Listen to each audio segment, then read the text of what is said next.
ni. Tapi Ahyat nak juga sedikit peluang ini, just a few more minutes, just to share with you my view about this ESBI quadrant. Because kita nak sampai kepada quadrant I ni. Now we know our kitaran hidup. Now we want to go to the I. Okay. So ESBI ni apa dia tuan-tuan dan puan? Quadrant ESBI. E. S. Okay. BI. Okay.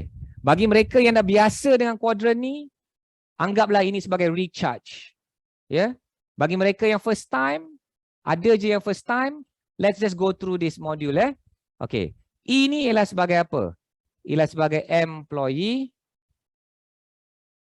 S ialah self. Dipanggil apa? Self apa? Self-employed. Okay. B is big business. I is investor. Okay. So employee ni apa cerita dia? Saya cuba warna. Okay, saya test. Okay. Employee ni apa? Employee ni ialah dia have a job. Have a job. You have a job. Employee ni orang makan gaji. Nothing wrong with orang makan gaji. Everybody starts with maybe orang makan gaji. Ya, orang makan gaji. You have a job. Syukur Alhamdulillah. Sekarang ni ada pekerjaan pun dah syukur Alhamdulillah. Betul? Okay. Dan mungkin ada dalam kalangan kita, dalam masyarakat kita, ada yang self-employed. Macam doktor, orang-orang professionals kan. Self-employed. So dia own a job. Big business ni apa? Big business ni, dia ada you own a system. You own a system. Dia kalau business tu you tak boleh nak keluar dan it doesn't run, that is not a system. And then investor ni ialah money make money for you. Make money. Kita buat duit ni, buat duit untuk kita. So ramailah orang yang mengatakan yang E dengan S ni mungkin kita adalah E, S, B atau I. Okey, boleh tak saya nak anda just isytihar. Anda sebenarnya E, S, B atau I yang sedang bersama dalam Mega Pejuang Hartanah ni. Okey, E, ramai E. Kita dapati 50% ialah orang makan gaji, 25% ialah penjawat awam dan 25% adalah orang berniaga. Lebih kurang. Adalah student, ada pesara dan sebagainya. Oh, ada yang ESI. Wow, ada E dan I. Okey, tahniah. Ada yang S dan I. Ada yang E and S. Wow. Abdul Muim. Abdul Muim ni buat apa tu? Ada buat sales ke apa ke? Okey. Nizam, E and S. Suri rumah kategori mana? Betul jugalah. Suri rumah kategori mana? Suri rumah dia kategori mana? Wow, saya tak pernah ditanya soalan ni. Saya agak terkedu. Bila seorang cikgu ni, dia kena jujur. Saya tak boleh nak berpura-pura. Wow, saya terkedu sekejap. Kalau kita, ialah student, kalau student tu kategori student lah. Yang dah pesara, kategori pesara lah. Ini mungkin lebih banyak merujuk kepada your active income. Where do you get your active income? Baizura kata apa? Suri rumah is self-employed. Who is your employer? Self-employed. Job with who? With your husband. Tapi bolehlah jadi masuk kategori I bila dah tahu nak invest dan sebagainya kan. But I suppose it's a different category lah. Student, retiree, suri rumah. So that's a good question. Okay, investor correct. Kalau jadi investor, itu banyak keberkatan tu. Vision I agree with you. Vision Krishna dia cakap apa? Suri rumah is kerja paling sukar. Banyak berkat tu. Wow, I love that. Agreed. A lot of sacrifice as well lah. Okay, so dari segi duit tuan-tuan dan puan. If I use yellow. Okay, dari segi duit, maknanya time dia jadi duit. Alah, bercampur-campur bahasa, minta maaf lah. Okay. Untuk self-employed, time dia jadi duit juga. Okay. Big business, dia sistem. Dia jadi duit. Okay. And investor ni, duit jadi lagi banyak duit. Inilah ketidakadilan dan kezaliman dunia ayat. Yang kaya makin kaya. Macam tu kan. Kadang-kadang kita ada perasaan macam tu. Ni money make money. Masalahnya saya don't have money. I don't have money. Saya tak ada duit. Macam mana nak jadikan lagi duit? So kita dalam kategori yang berbeza-beza pada peringkat masa yang berbeza-beza. Now it's our duty yang Ahyat dah tuliskan tadi kan. Kita dah tahu dah 4G tu, gigih gagah gila-gila. So what are we supposed to do? Senaraikan. Increase my income, kuatkan kekuatan kewangan, cantikkan profil pelaburan saya, cukupkan peti perang, peti kemarau, kewangan saya tu. So kita lah yang kena make a decision. If you're an E, if you're an S, if you're a B, if you're an I, yang penting, ini saya belajar daripada Datuk Haji Asri, saya pergi haji bersama dengan beliau. Kerana beliau lah saya pergi haji, sejujurnya. Hari raya baru tu, saya pergi open house dia dekat, dekat kondo mewah dia, dekat Kuala Lumpur tu. Pusing kiri kanan nampak the whole of Kuala Lumpur, Masya Allah. Itulah money can buy. Kita nak jadi kaya tu kerana kita nak ada pilihan. Kita nak ada kekayaan itu, kena ada kemewahan tu kan. So Datuk Haji Asri, saya pergi haji dengan dia. Masa tu hari raya. Saya cakap, oh Datuk, saya dengar Datuk nak pergi haji. Ya betul Ahyat. Ahyat nak pergi tak? Momen itu saya cakap yes. Tak tanya apa-apa. Saya cakap yes je. Datuk cakap, okay, call this number, siapkan dokumen ni. Tahu-tahu terus saya dah pergi haji. Kerana momen itu, saya pergi haji bersama dengan beliau. Okay, so dia kata apa? Yang ni dia ajar dalam program-program dia juga. Ini Datuk Haji Asri ajar, ialah infak. Kita memberi. So, rupa-rupanya, semua pun boleh jadi I as investor or I as infak. Anyone can start. Oh, tu guru saya juga tu. Tu abang long saya tu. Itu abang long saya. So, ramailah orang yang nak pergi ke this side. So your goal one day is to go on this side kan? Tapi tak semestinya everybody have to run a big business. Tak semestinya everybody have to be a self-employed person. Daripada employee ini pun, kita dah boleh mencipta kekayaan. That's why I told my team dalam Ilham Academy. Kita kena faham ada dua benda. Ada entrepreneur and ada intrapreneur. Saya nak wujudkan intrapreneur di dalam my companies. All of the companies that I build, saya nak staff saya, team saya ni pun jadi kaya raya supaya mereka pun boleh ada jadi investor, boleh berinfak, boleh ada kemewahan dalam dunia. And you can create that when you create the intrapreneurship. Intrapreneur. Orang jadi kaya kerana platform. Orang jadi kaya kerana. So inilah basically tuan-tuan dan puan where we want to go. Dan akhirnya bayangkan ini saya nak guna dua perkataan yang saya akan kupas dalam slide-slide yang akan datang. Dua perkataan ni saya akan kupas. First ialah passive income. Passive income. Bayangkan investment kita ni memberikan passive income. Passive income ni maknanya kita bukan active income. Yang ni aktif. Yang ni aktif. Employee is active income. Self-employed is active income. Big businesses is already the system income kan. But imagine kita dah create passive income. Dan passive income ni dia boleh cover semua kos hidup kita. Itu dinamakan apa? Financial freedom. Financial freedom. Best tak financial freedom? Bila passive income kita tu, daripada investment kita tu dapat cover kos-kos hidup kita. Bayaran-bayaran kita semua. Nak bayar anak rumah, makan, telefon, internet, elektrik dah dibayarkan oleh passive income. Best ke best sangat? Best sangat. Itu passive income. Dan kedua ialah recurring income.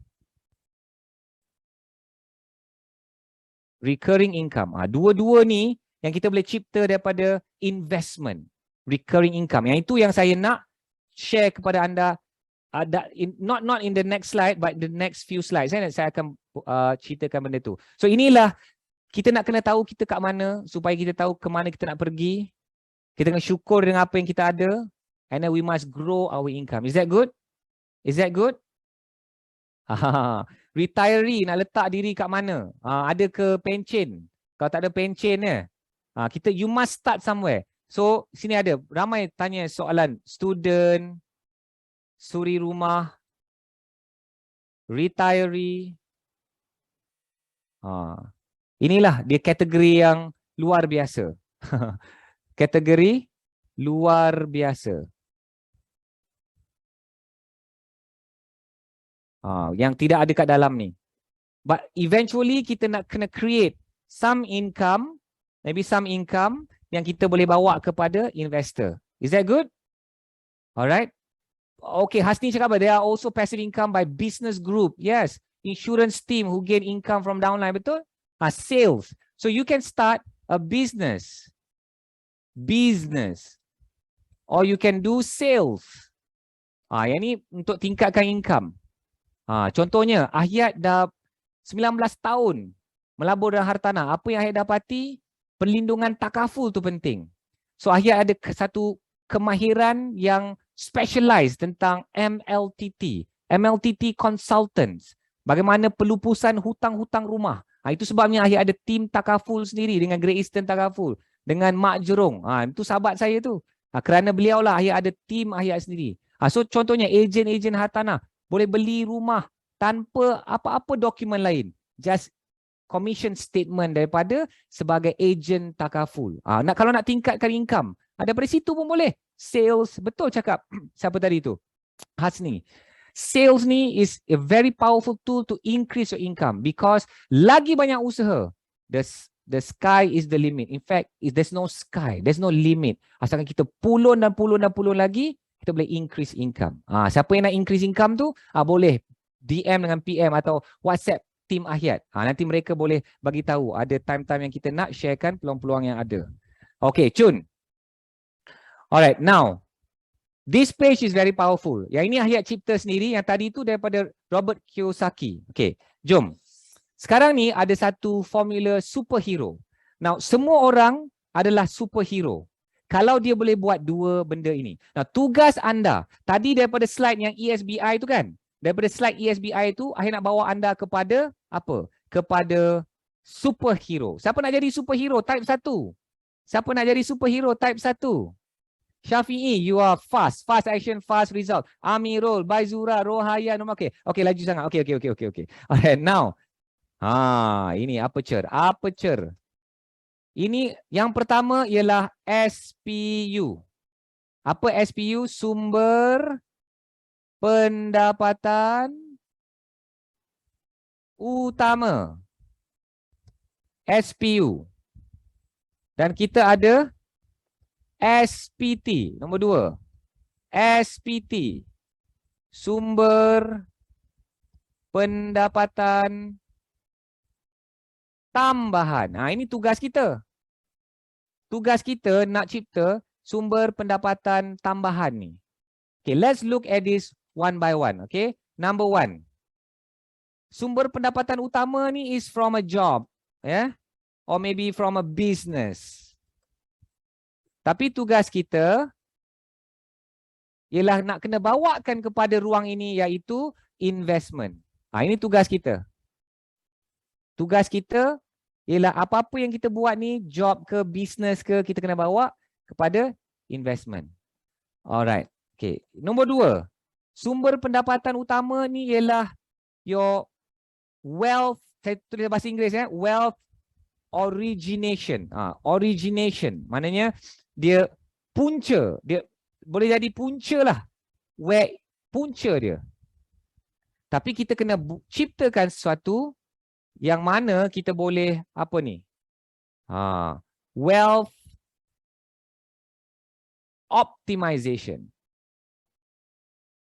Optimization atau maximization.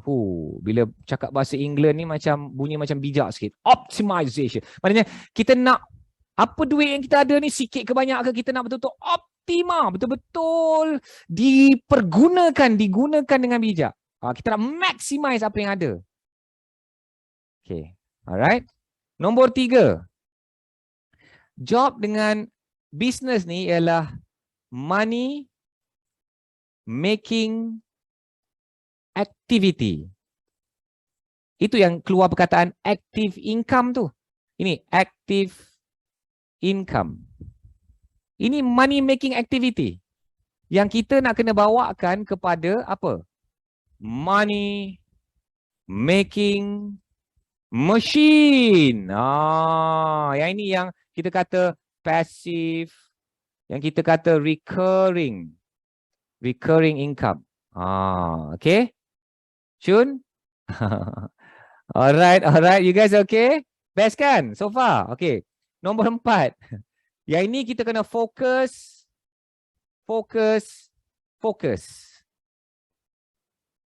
Pendapatan utama kita kena fokus. Sumber pendapatan tambahan kita kena diversify.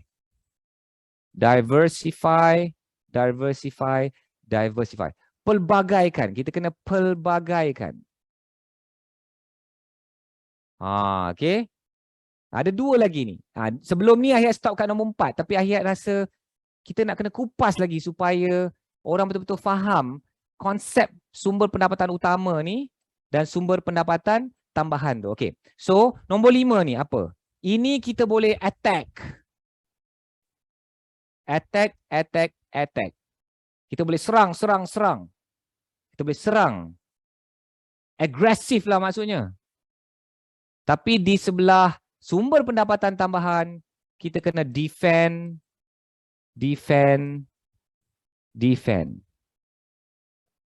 Dia tak boleh nak terlalu agresif, tuan-tuan dan puan. Kerana benda ni akan mengundang risiko dan bahaya. Takut kita tak tertanggung. Tak tersambut.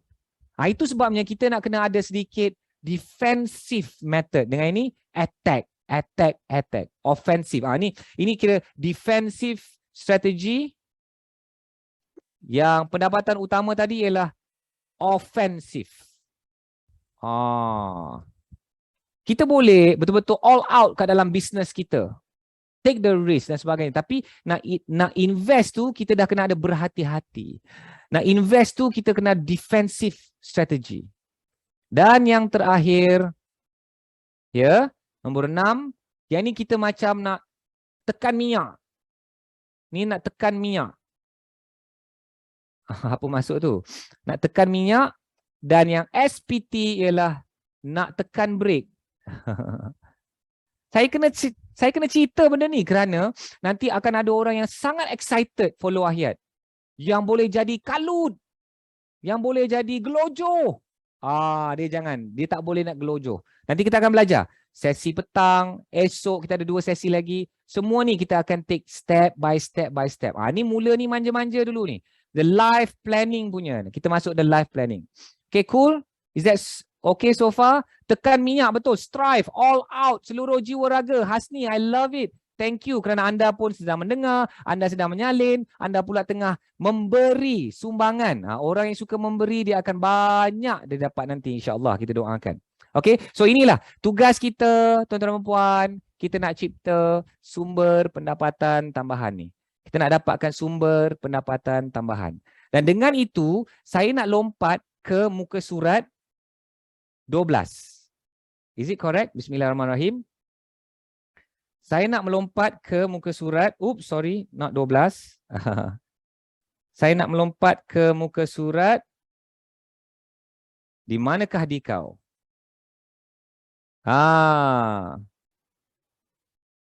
Muka surat, betul lah. 12. Boleh tak kita pergi melompat ke muka surat 12? Okay. Muka surat 12, is it good? Pergi ke muka surat 12. Sebelum saya nak jemput seorang tetamu untuk memberikan semangat kepada anda. Macam mana dia tidak ada idea, macam nak membeli rumah, susun kewangan, akhirnya dapat membeli rumah dan nak beli lagi dan lagi dan lagi. Perempuan pula tu, seorang isteri pula tu, Seorang mak pula tu, nasihat akan jemput. Kerana kadang-kadang anda nak kena dengar daripada suara orang lain dan jadikan kisah beliau itu sebagai case study. Bagaimana beliau telah menyusun kewangan untuk membeli hartanah. So nanti team just get ready untuk standby ya. Okay, just one more slide before kita nak panggil dia ya. Okay, now kita pergi muka surat 12, don't worry. Tak ada satu pun yang saya akan skip. Saya akan cover semua yang saya janjikan dalam workbook. Malah saya akan bagi lebih lagi. Saya akan bagi lebih lagi. Alright. Now, untuk kita nak daripada SPU, kita nak cipta SPT. Betul SPU, kita nak cipta SPT. Maknanya kita nak cipta money making machine tu. Kita nak kena ada 4 jenis pendidikan. Okey, ada 4 jenis pendidikan yang kita ada. Robert Kiyosaki dia ajar 3 je. Ayat dia lagi terror. Ayat lagi terror. Okey. Yang pertama, yang first kita kena ajar anak-anak kita. Contoh, anak-anak kita, diri kita. Kita kena ada ilmu agama ni. Kerana yang hakiki, yang abadi, yang sebenar-benarnya kehidupan itu di akhirat. Yang di dunia ni, ya Allah, tuan-tuan dan puan bayangkan di akhirat tu pun satu hari tu 1000 tahun di dunia. Bila kita melihat kembali dunia ni rasa macam, ya Allah, tak ada apa-apa rupanya. Yang sebenar-benarnya ialah di akhirat nanti. So, ilmu agama ni, inilah landasan kita, jangan tersasar. Okay, ini yang kita kena beri kepada anak-anak kita dan untuk diri kita sendiri. Kalau tak cukup tu kita kena carikan. Tak apa, bukan salah mak ayah kita, tapi kita kena carikan. Okay, nombor 2 ni kita kena ada ilmu apa? Ilmu-ilmu formal. Formal. Apa itu ABC, alif bata, 1, 2, 3, sejarah, matematik, sains, bahasa. Ini ilmu-ilmu formal. Tu mungkin kat sekolah lah tu. Ilmu formal. And then nombor 3, kita kena ada ilmu apa? Professional. Mungkin kita dah dalam bidang kita kena ada ilmu professional. Sebagai contoh, ayat nak jadi cikgu ni, ayat belanja 20,000 lebih untuk jadi Certified Professional Trainer, CPT.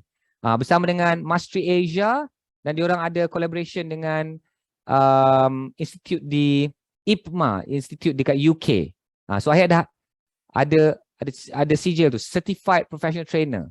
Because I want to be a professional, nak mengajar ni, nak menyampaikan dakwah. Ustaz-ustaz yang hebat-hebat ni mereka dah melalui tu.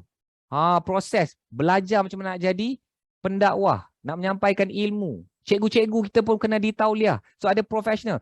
Engineer kena ada professional, ada lawyer. Doktor kena ada professional education. Ni education education. Tapi problem dia yang kat hujung ni ialah financial. Yang ini ya, sebabnya ada orang gaji besar tapi kewangan dia berterabur. Yang gaji kecil lagi lah tak tahu apa nak jadi kan. Tapi kalau dia ada ilmu financial ni, ilmu kewangan, kewangan. Inilah 4 education yang kita perlu ada. Bila ilmu kewangan ni sudah ada, maka kita akan turun kat bawah ni, tuan-tuan dan puan. This is where the magic happen. This is where the magic happen. Saya sangat-sangat excited nak share modul ni, muka surat 12 ni, 3 jenis pendapatan. Because saya jumpa formula ni. Okay, dan inilah yang saya nak kongsikan dengan anda. Mari kita lihat. Yang pertama, kita bila dah ada ilmu kewangan dalam hidup kita, kita kena ada apa? Pendapatan yang bergulung-gulung. Nombor 2, perkataan yang apa? Bertimpa-timpa. Dan yang ketiga ialah pendapatan yang berganda-ganda. Inilah 3 jenis pendapatan yang kita kena ada dalam hidup kita. Of course yang the active income tu mesti ada lah. The active income, pendapatan kosong. Active income. Okay, fine. Tapi we have to create the bergulung-gulung. Okay, apa maksud bergulung-gulung ni? Inilah dalam bahasa Inggerisnya recurring income.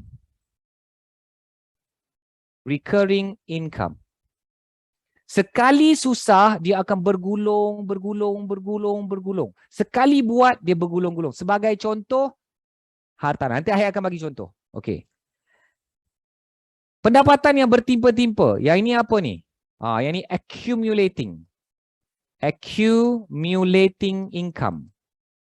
pendapatan kita ni, kita kena bak kata sikit-sikit, lama-lama jadi bukit. Sikit-sikit, lama-lama jadi bukit. It must accumulate. So kalau kita ni, pilih yang nak mengisi tangki air kita ni, kecil, tapi tangki air kita ni banyak bocor dia. So tak dapatlah accumulate. Tangki air kita tu tak diisi-isi. Dan berganda-ganda. Ialah, yang inilah the magic of the world kan. Compounding income. Compounding income ni tuan-tuan dan puan, dia punya kisah ni sangat-sangat luar biasa. Ada satu artikel ni yang mengikuti kisah Warren Buffett. Bukan Warren Buffet Ramadan. Buffet, lebih kurang lah. Warren Buffett. Dia antara lelaki yang terkaya kerana investment. Tapi kekayaan dia tu terjadi tu kerana of compounding tu.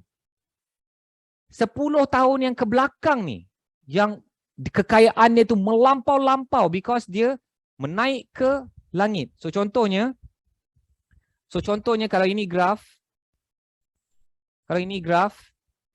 okay, graf, dan dia macam itulah, kaya, melampau kaya. Macam itulah. Compounding. Bila dia bertimpa-timpa, compounding. Inilah compounding. Kita masalahnya tak sampai pun position X ni. Kita tak sampai pun X ni kerana kita tak mula-mula pun. Dia tak sempat pun nak kasih berganda tu. Wow! Dia tak sempat pun tuan-tuan dan puan. Because yang start ni pun kita tak.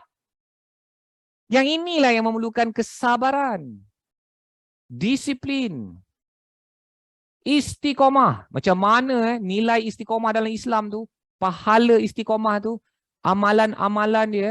Saya belajar daripada ustaz-ustaz ni, dia cakap setiap orang tu dia kena jumpa amalan-amalan dia. Amalan ni tak nampak kat orang. Dia amalkan sendiri. Apa zikir-zikir dia. Surah-surah yang dia baca sebelum tidur tu. Saya diminta, Ustaz Khan dia cakap, Ahyat amalkanlah sajadah, waqiah dengan muk sebelum tidur tu. Sampai hafal lah ayat. Pagi kena Yasin. Khamis malam Jumaat kena Kahfi. Dia kena ada amalan-amalan. Orang tak nampak tu. Tapi nanti kita punya baju-baju perang kita tu, yang tak nampak tu, dia akan sangat-sangat mantap. Tapi dia tidak akan berlaku kalau kita tidak istiqomah. Dengan amalan zikir kita, dengan duha, dengan witirnya, dengan 5 waktu awal waktu. Nampak tak? Benda tu bila dia istiqomah, nanti dia akan makin kuat, dia akan wow, berganda. Sama juga dengan kekayaan. Kita kena bina tu, disiplin itu yang mungkin rasa macam, aduh lamanya. Tapi tuan-tuan dan puan, dia akan berhasil.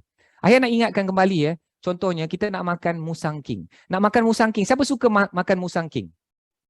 Siapa suka makan musang king? Tulis saya. Siapa suka makan musang king? Saya nak anda bayangkan, petani yang menanam musang king tu, 7 tahun dia tak dapat hasil. Dia tanam, dia siram, dia baja, dia jaga keselamatan. 7 tahun dia taat dan setia dan berserah. Berserah kepada apa tu tak tahulah. Dia berserah. Aku tahu nanti 7 tahun tu setiap buah durian biji itu ribu-ribu tu. Setiap tu. Setiap. Kita ni tak sanggup pun nak tunggu musang king tu. Buat hari ni 7, jangan cakap 7 tahun. 7 hari tak dapat pun kita dah marah-marah. Macam tu. So kita nak kena faham ni compounding, accumulating. Okay. Recurring income ni tuan-tuan dan puan. Recurring income ni, saya ada satu kisah. Team just get ready ni kisah dia. Sekejap. Recurring income. Saya nak cerita pasal kisah ni. Saya nak tanya anda. Okay. Alright. Boleh tak tunjukkan skrin saya? Okay. Kisah PBU. PBU. Dia bukan PU, dia bukan da'i, dia bukan pencetus ummah, tapi dia PBU, Pakcik Bandar Utama. Kisah benar Ahyat, Pakcik tak adalah pandai hartanah macam Ahyat. Pakcik cari rumah yang boleh sewakan 1,000 sebulan je. Ni kisah sebenar seorang Pakcik Bandar Utama. Saya jumpa dia di sebuah kenduri ada family event dekat masjid di Kota Damansara. Ya. Dan masa nak balik tu, dia tegur saya, dia cakap, dia kenal saya kenal dia. Dia cakap, Ahyat baguslah, Ahyat ni mengajar tanah ni. Bagus-bagus, pakcik pun adalah follow-follow. Dan keluarlah ayat ni. Pakcik tak adalah pandai macam Ahyat. Pakcik cari rumah yang boleh sewakan 1,000 sebulan sahaja. So saya tanya, pakcik dah habis bayar ke rumah tu? Pakcik tu cakap, saya dah habis bayar. So saya tanya dia, kerana kita kan orang Melayu suka kira untung orang. Macam pergi kat gerai, makcik jual nasi lemak. Makcik ni jual nasi lemak mahal sikit, RM2. Kita pula tak boleh tahan kan? Kita nak kena tahu berapa dia punya sale. Makcik jual sehari ni boleh jual berapa biji, boleh jual berapa bungkus? Kenapa kita tanya soalan-soalan macam tu? Kerana kita nak kira untung orang, kita suka kira untung orang kan? Oh, makcik ni jual 1,000 sehari. Woi, banyak gerai dia. Oh, kalau untung dia 50%, banyak. Oh, kita kira. So, saya ni sama perangai. Saya sama perangai. Dah tahu sebiji rumah dia dah habis bayar, dia dapat sewa 1,000. Maka pendapatan dia sebiji rumah 1,000. Betul? So, saya nak tanya dia. Pakcik ada berapa biji rumah, pakcik? Kan kita tahu income dia sebiji rumah 1,000. Korang nak tahu tak berapa biji rumah pakcik ni ada? Korang nak tahu tak? Tulis nak. Nak kena ada engagement sikit. Tak tahu korang ni dah ke laut ke mana dah. Korang masih bersama dengan Ayah ke? Nak? Okey, nak. Okey. So saya tanyalah pakcik, pakcik dah habis bayar. Pakcik ada berapa biji rumah? Tak adalah banyak sangat adik ni Ahyat. Pakcik adalah 13. Pakcik ni ada 30 lebih biji rumah. Best ke best sangat.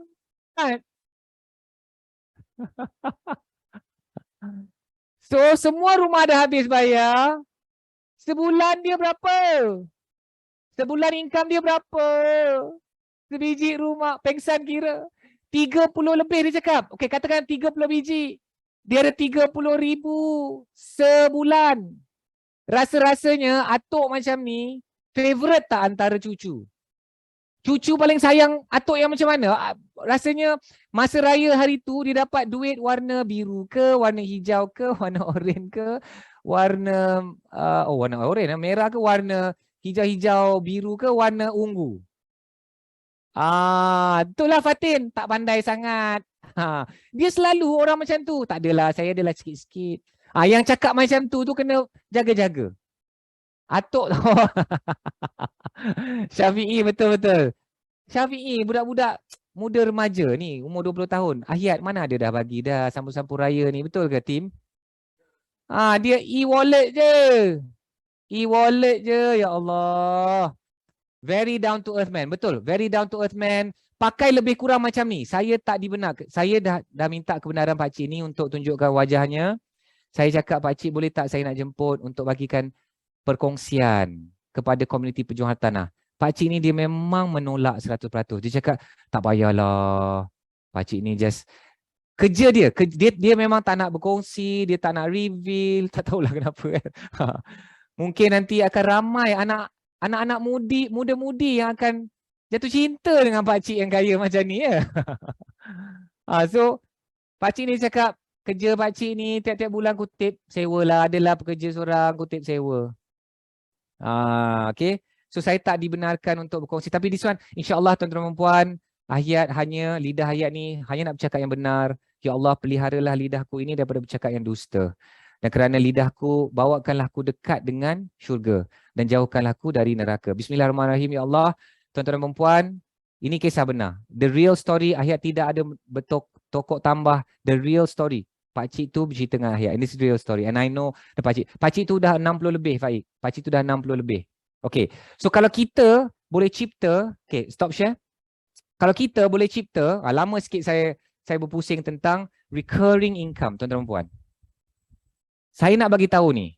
Yes, active income, ramai orang cerita pasal active income, passive income, ramai orang cerita pasal active income, passive income. Tapi tak ramai orang bercerita tentang recurring income. Salah satu keajaiban dunia ialah recurring income. Macam mana kita nak, susah sekali Tapi kita menoreh hari ni, tapi hari-hari yang esok tu dia keluar je getah-getah tu. Keluar je hasil dia. Kita tak nak nanti active income, hari ni menoreh. Hari ni dapat. Esok nak dapat, esok kena menoreh. Lagi satu hari tu, lagi satu hari kita menoreh. Nanti satu hari nanti kita akan penat. Macam ni lah tuan-tuan puan. Active income macam ni. Lihat ayat sekarang. Ayat kena aktif. Okay, active income macam ni. Aktif. So, hari ni saya aktif income. Tapi, okay, bila saya aktif, duit tu mana? Duit tu datang, masuk dalam poket. Duit tu masuk dalam poket. Active income, duit dah masuk poket. Ada satu hari tu saya dah tak larat, dah tua, dah sakit, dah tak mampu nak aktif lagi ni. Dan saya berhenti. Apa jadi kepada duit? Apa jadi kepada duit?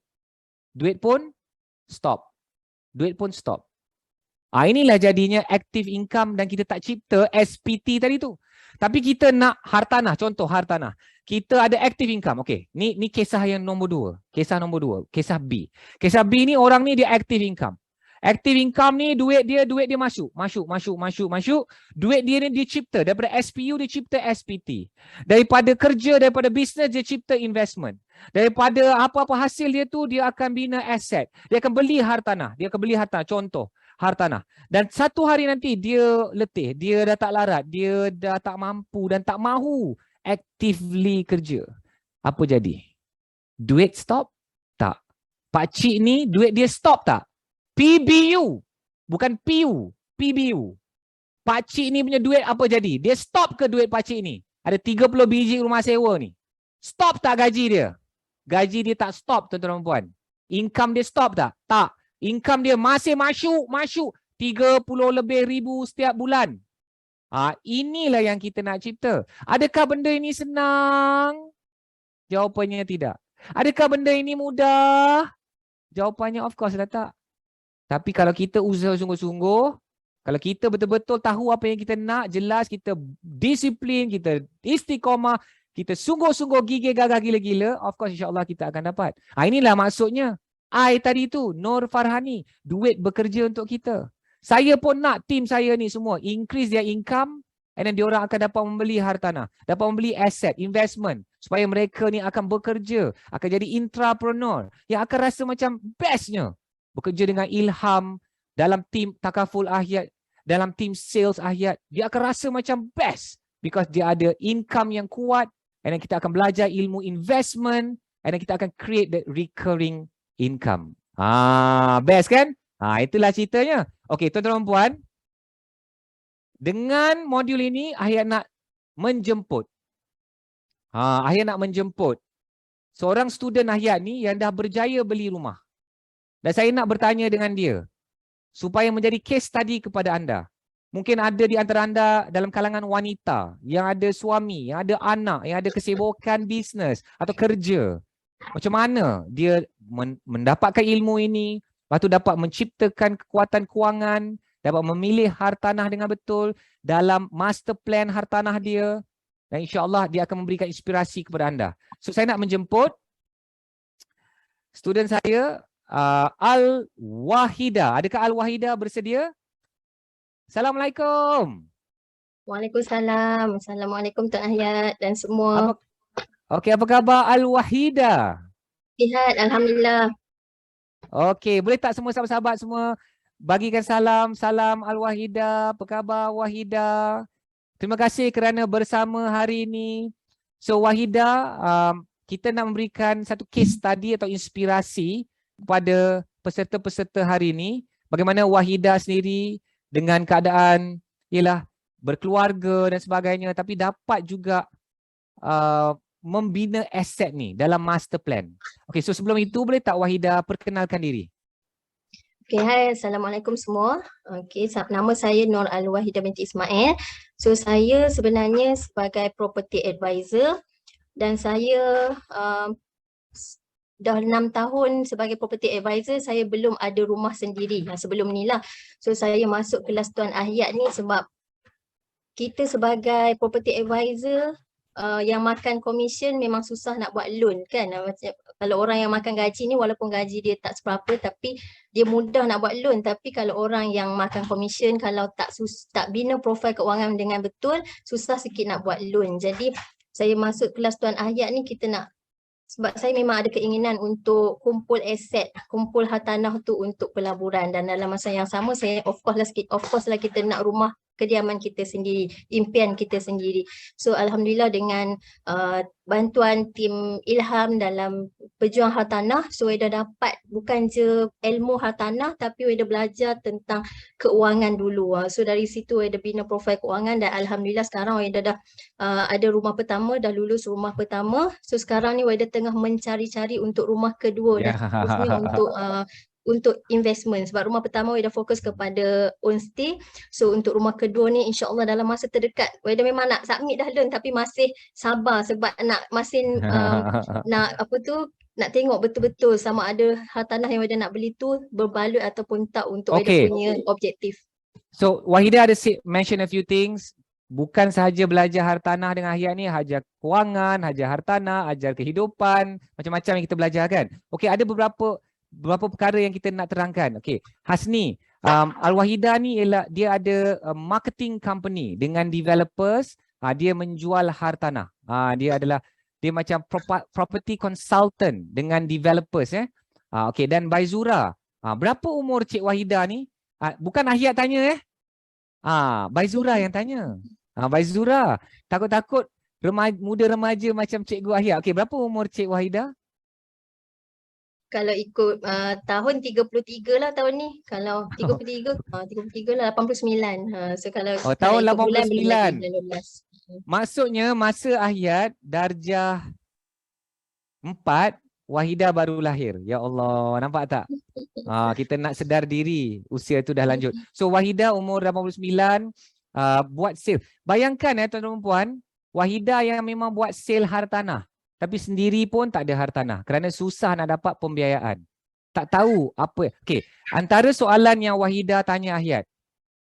Ahyat, saya nak beli rumah own stay dulu ke nak buat investment dulu? Ingat tak Wahidah kita bincang pasal soal ni? Okey, ada tak sahabat-sahabat yang terasa nak tanya soalan tu? Ada tak di antara anda yang macam aku nak beli rumah upgrade dulu ke, rumah sendiri dulu ke, atau aku nak invest dulu? Okey. So apakah good. Okey. Apakah nasihat Ahyat kepada Wahidah? Tidak boleh diguna pakai untuk semua orang.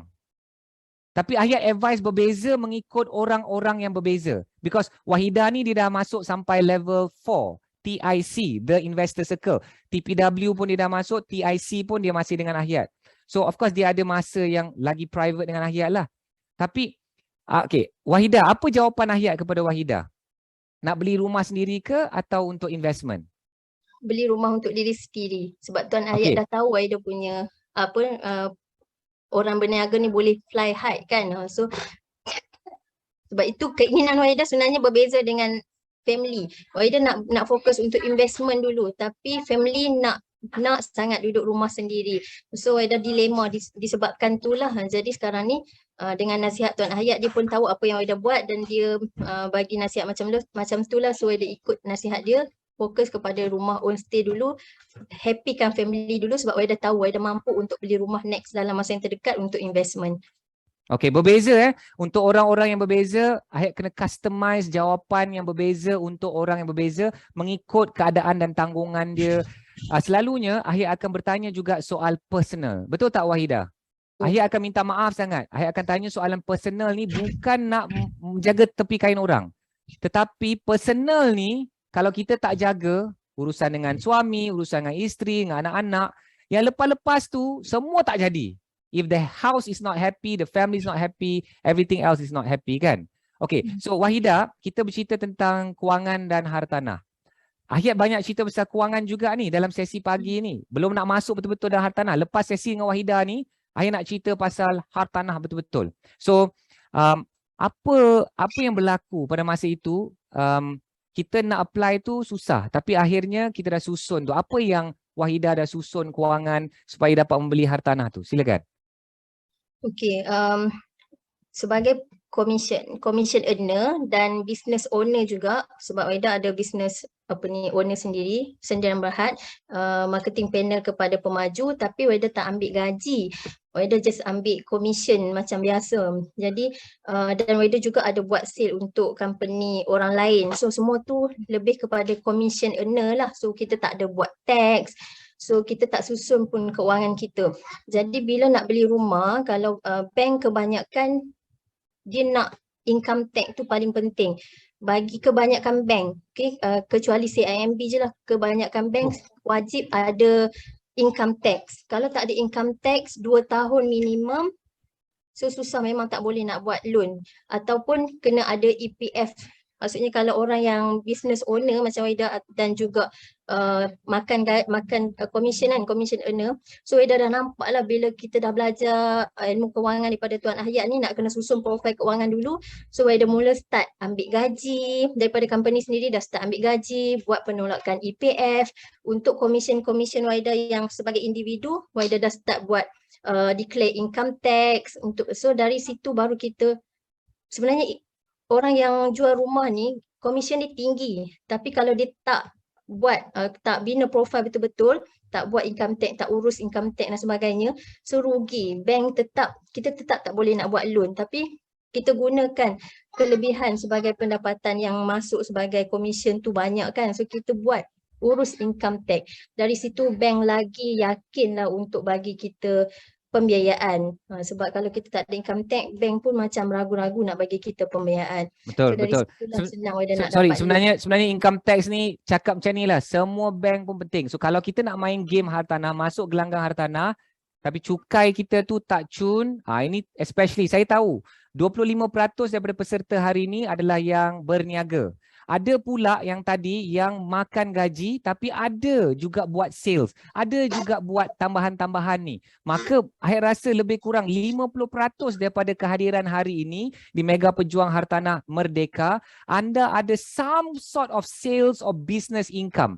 Kalau anda tak buat cukai dan pengurusan profil ini dengan betul, memang sangat-sangat sukar. Esok nanti Ahyat akan bawa seorang lagi student Ahyat yang betul-betul makan gaji, dan dia akan ceritakan kisah dia macam mana dia lalui program-program Ahyat ni, macam mana dia makan gaji dan dia dapat juga beli hartanah yang pertama. Okay, so berbalik kepada Wahida. Wahida, just nak bagi komen sikit pasal orang wanita, ada anak, ada suami, sibuk bekerja, sibuk berniaga. So kenapa Wahida berkobar-kobar sangat nak ada aset sendiri, nak ada rumah yang selesa untuk family dulu ni, dan ini boleh menjadi semangat dan inspirasi kepada yang sedang menonton. Tak kisahlah lelaki atau perempuan yang sedang menonton ni, tapi kisah Wahida. Okey. Yelah, sebab sebenarnya Waida memang sangat-sangat sibuk. Boleh katakan setiap hari balik pukul 12, kat office masih pukul 12, pukul 11 kita fokus buat kerja. Sebab Waida ada tim hartanah sendiri, buat juga takaful dengan Tuan Ahyat. So ada tim hartanah yang Waida nak kena jaga. So Waida pun nak bina income daripada sale Waida sendiri. So sangat-sangat sibuk dengan anak-anak kecil 4 orang. Jadi keinginan Waida adalah untuk, yelah, sebab Waida sekarang ni Waida tengah sibuk cari income. Tapi apa akan berlaku dekat Waida kalau Waida dah tak mampu nak generate income tu. So sebab tu Waida pun memang, Waida dalam bidang hartanah kita tahu kelebihan invest dalam property ni, dia macam mana dia punya income tu. Sama ada dia dalam property ni kita ada dua lah tujuan kita kalau kita nak melabur, sama ada kita nak dapatkan pendapatan daripada sewaan setiap bulan, ataupun kita nak dapatkan keuntungan daripada kenaikan nilai hartanah tu dalam masa yang panjang kan. So dari situ Waida memang nak dua-dua, sebab dalam masa yang sama sekarang ni Waida dah, walaupun Waida ada active income, at least Waida ada juga sumber. Sebab Waida, orang kata apa, multiple source of income lah kan. Maksudnya kita jangan fokus pendapatan yang satu ni, sebab kita tak tahu sampai bila industri yang kita tengah buat ni, kita tak tahu. Sama macam COVID kan, ramai yang dulu gaji tinggi, sekarang bila dah COVID, ramai industri yang ada yang terpaksa tutup, hilang pendapatan. Itu itulah masalahnya kalau kita hanya fokus kepada satu sumber pendapatan saja. Tapi kalau kita, orang kata apa, jangan letak satu telur dalam semua bakul lah kan. Kalau kita pelbagaikan sumber pendapatan kita, kalau satu sumber tu terjejas, kita tak akan terasa sangat sebab kita ada sumber pendapatan yang lain. So Tapi dalam benda masa tu yang bukan panjang,